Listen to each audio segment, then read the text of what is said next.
Dear Esther, the morning after I was washed ashore, salt in my ears, sand in my mouth, and the waves always at my ankles, I felt as though everything had conspired to this one last shipwreck.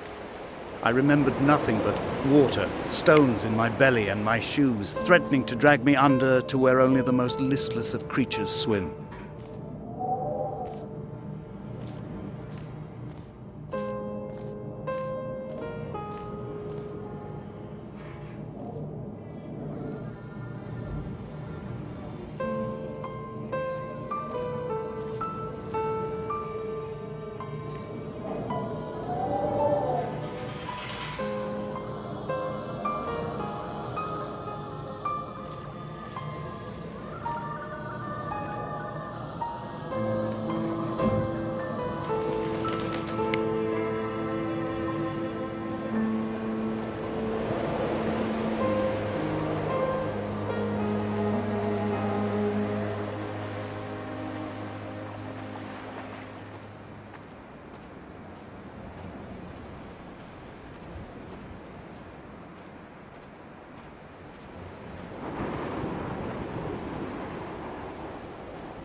Donnelly reported the legend of the hermit, a holy man who sought solitude in its most pure form. Allegedly, he rowed here from the mainland in a boat without a bottom, so all the creatures of the sea could rise at night to converse with him. How disappointed he must have been with their chatter. Perhaps now, when all that haunts the ocean is the rubbish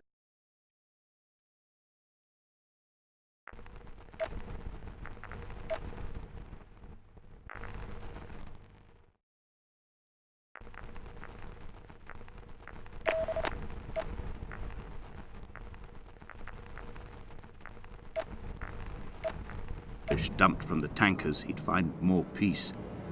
They say he threw his arms wide in a valley on the south side, and the cliff opened up to provide him shelter. They say he died of fever 116 years later. The shepherds left gifts for him at the mouth of the cave, but Donnelly records they never claimed to have seen him. I have visited the cave and I have left my gifts, but like them, I appear to be an unworthy subject of his solitude.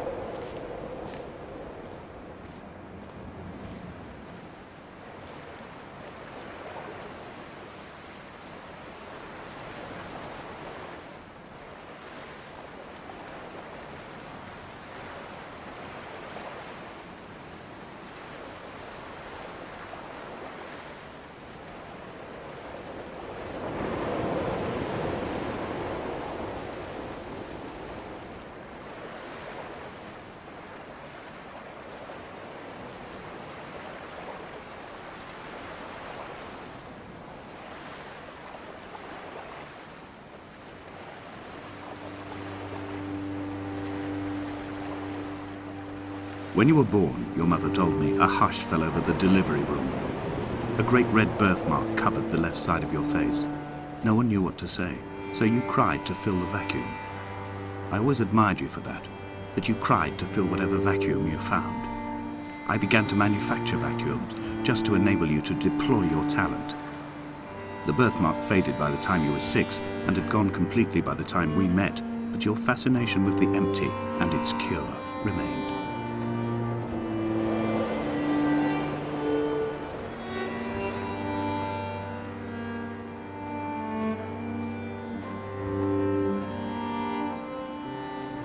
Donnelly's book had not been taken out from the library since 1974. I decided it would never be missed as I slipped it under my coat and avoided the librarian's gaze on the way out. If the subject matter is obscure, the writer's literary style is even more so. It is not the text of a stable or trustworthy reporter. Perhaps it is fitting that my only companion in these last days should be a stolen book written by a dying man.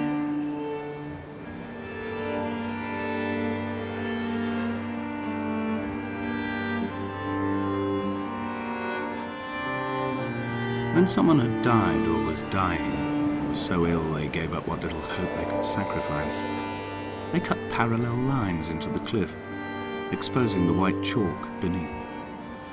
You could see them from the mainland or the fishing boats, and know to send aid or impose a cordon of protection, and wait a generation until whatever pestilence stalked the cliff paths died along with its hosts.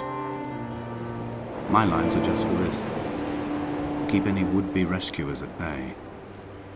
The infection is not simply of the flesh.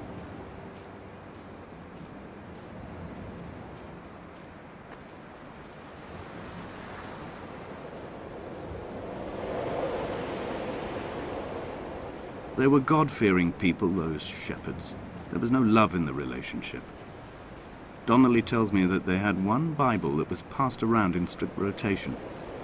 It was stolen by a visiting monk in 1776, 2 years before the island was abandoned altogether.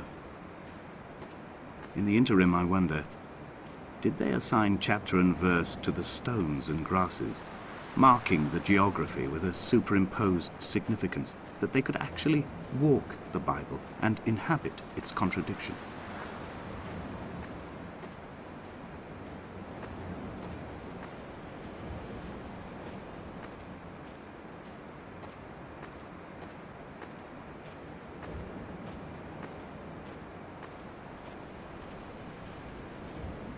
Dear Esther, I met Paul.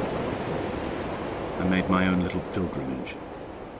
My Damascus, a small semi-detached on the outskirts of Wolverhampton. We drank coffee in his kitchen and tried to connect to one another. Although he knew I hadn't come in search of an apology, reason or retribution, he still spiraled in panic, thrown high and lucid by his own dented bonnet. Responsibility had made him old. Like us, he'd already passed beyond any conceivable boundary of life.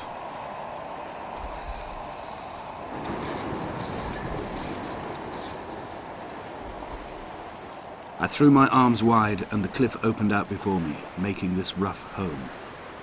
I transferred my belongings from the bothy on the mount and tried to live here instead. It was cold at night, and the sea lapped at the entrance at high tide. To climb the peak, I must first venture even deeper into the veins of the island, where the signals are blocked altogether. Only then will I understand them, when I stand on the summit and they flow into me, uncorrupted.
The vegetation here has fossilized from the roots up.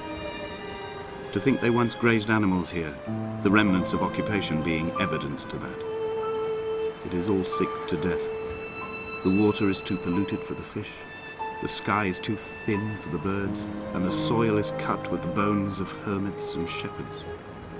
I've heard it said that human ashes make great fertilizer, that we could sow a forest from all that is left of your hips and ribcage, with enough left over to thicken the air and repopulate the bay.